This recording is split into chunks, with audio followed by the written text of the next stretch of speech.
Өте әдемі дәрумендерге бай, пайдалы, тойымды, жеңіл салат жасаймыз. Сәлем достар, сіздермен бүгін ананастан жасалған өте керемет болып шығатын салат дайындаймыз.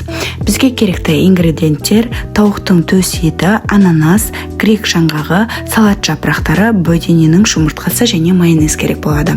Ең алдымен тауықтың төс етін видеода көрсетілгендей етіп, орташа көлемде жіңішке етіп турап аламыз.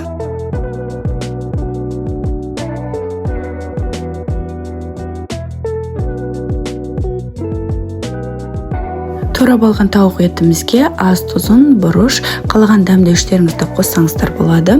Және де 3-4 ас қасық соевый соус қосамыз. Мен көз мөлшерімен қостым. Барлығын жақсылап араластырып, 5-10 минутқа маринадтап қоямыз.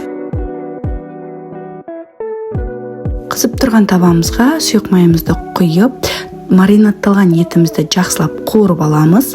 Қызарғанша қуырамыз. Қызарғаннан кейін 5 минут жай отта бұқтырып аламыз. Сонымен тауық етіміз дайын болады.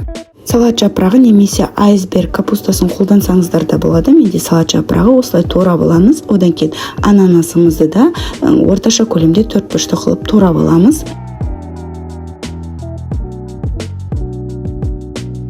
Бөдененің жұмыртқасын теңдей 2-ге бөліп аламыз. Жаңғақты осылай пышақпен жақсылап кесіп аламыз.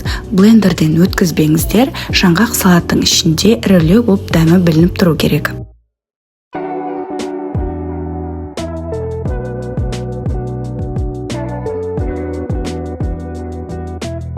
Ал енді салаттың барлық ингредиенттерін бір ыдысқа салып, үстінен өздеріңіз қалаған майонезді қоссаңыздар болады. Және де ананастың кішкене суынан қосып жіберсеңіздер, салаттарыңыз өте дәмді, сочный болып шығады. Барлық ингредиенттерді жақсылап араластырамыз астынан жоғары қарай.